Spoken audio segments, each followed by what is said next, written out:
Hi everybody, it's Christina from Adventures in Polishland, and today I have a book recommendation video to share with you.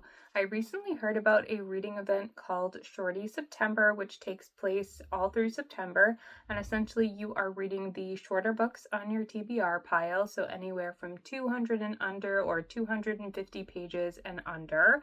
And so I went through my bookshelves and I picked out a nice short stack, if you will, of short books to share with you in case you are looking for inspiration. And a lot of these work for some of the reading prompts as part of the challenge. And I will also link to the challenge and the hosts in the description box if you'd like to learn more about Shorty September. But let me jump into the recommendations that I have for you. So the first one is Looking Backward, 2000 to 1887 by Edward Bellamy.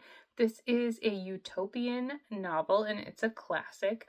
I first read this my freshman year of college in my political philosophy class, and then I reread it twice on my own because I really enjoyed it.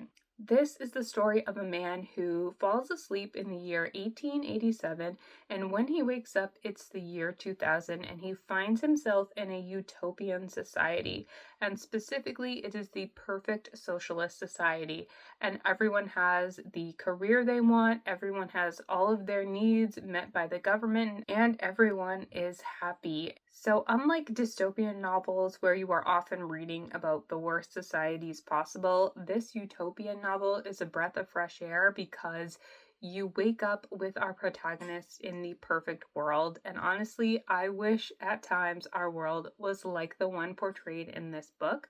So I think this book works really well for the prompt where you can read the book and then you can do a deep dive into the topics related to the book. So if you'd like to learn more about either political philosophy or socialism or anything like that, this is a really good option for you. And even though it is a classic, don't be intimidated. It's pretty easy to read and it has a nice sci-fi twist as well. Then I had to recommend one of my all-time favorite books, which is No One Is Talking About This by Patricia Lockwood. I personally think this is a perfect book. I find it so amazingly well written.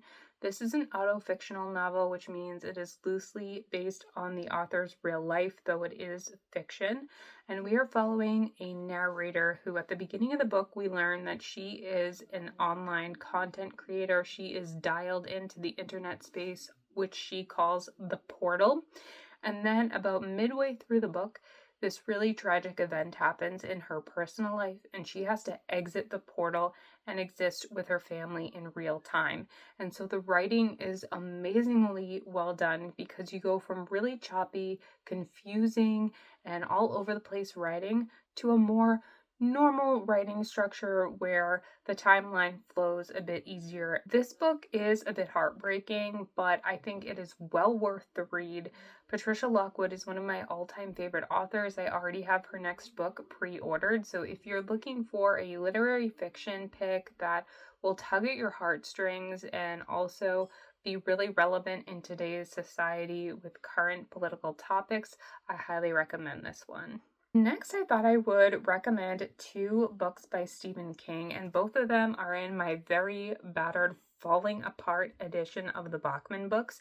But the two that I'm going to recommend are The Long Walk and The Running Man. And I'm going to put this down because I'm afraid this book is just going to fall apart. But not only are both of these books sort of the mystery thriller horror genre that satisfy one of the prompts, but they're also written in the 70s and 80s, which satisfies another prompt. The Long Walk is a dystopian novel, and it is about a competition where young men, specifically teenagers, enter to participate in the long walk. Essentially, they start walking and they cannot stop. If they stop at any time, they are immediately killed. And the last man standing wins a prize of his choosing. I really love The Long Walk because it essentially takes place all on this walk. You barely get any other action, but it is so action-packed and it really makes you want to keep reading because of the game element and not knowing who's going to live and who's going to be the next one off. It's very interesting. There is a scene in that book that I still think about because it was so grotesque, so keep that in mind. but also that one is being adapted into a new movie. I'm not sure when it comes out, but you might be able to read the book and watch the movie. And then The Running Man is my other recommendation from the Bachman books, or by Stephen King in general. And this one is great if you like the Hunger Games. Our main character has signed up for this last-ditch competition television show called The Running Man, where he basically goes out on the run and everybody in the country is open to looking for him. And if he's caught, he's killed. But if he can outlast them, I forget for how long it is, there's a certain period of time that they have to outlast their captors, and if they outlast them, then they win a jackpot prize. So it is very Hunger Games-esque. In fact, Stephen King wrote a really funny review of the Hunger Games where he mentions that it seems very similar to Richard Bachman's The Running Man, which Richard Bachman is his pseudonym. So although Stephen King has a lot of really, really long books, he has some shorter novels that I think would be great to read during Shorty September. Then I have a very slim piece of fiction here. This is actually a short story, but I wanted to recommend it. It is Kindred Spirits by Rowell. You can see this is about 60 pages long. So I used to read a lot of Rowell's books. I stopped at Carry On, and I haven't read a new book by her since because I really didn't enjoy that one. But I do love this little short story. It is about a girl who is waiting at the midnight premiere of a Star Wars movie, and she is in the line and experiencing everything that comes along with that fandom moment. And as somebody who has waited in line for midnight premieres of books and movies myself back in the day, I found this really nostalgic, but also very enjoyable. You can sit down, read it in one setting. It gives really cozy vibes. So if you're somebody who likes being part of a fandom, especially if it's Star Wars, I definitely recommend this. It's just a cute little story, and it would be really great to add into your Shorty September pile because it's a great palette cleanser in between books. And finally, I wanted to recommend The Halloween Tree by Bradbury, which is a book I just read for the first time last month. I absolutely loved the animated movie growing up, and so I finally read the source material, and it is so well done, and I definitely recommend reading a physical copy with the original illustrations if you can, because they add a lot to the story. This is about a group of friends who go trick-or-treating on Halloween, but when their best friend, Joe Pipkin, doesn't show up, they get really worried, and they end up going on this epic adventure back through time to learn about the different cultures of Halloween's pasts. So in addition to learning about these different cultures and all the histories of All Hallows Eve, you also have this really great story of friendship, which is just really sweet.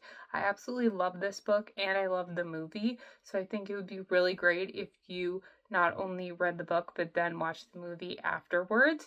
And if you have kids, they would probably really love both the book and movie as well. So this might be something you do as a family as the Halloween season really kicks off in September.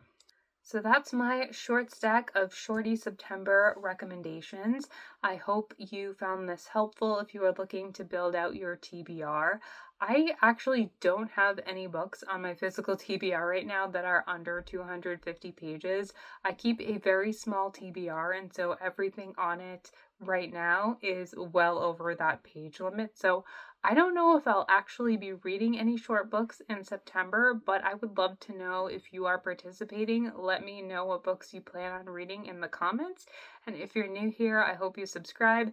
I am trying to post a book video every single Friday, and I will see you in the next one. Bye.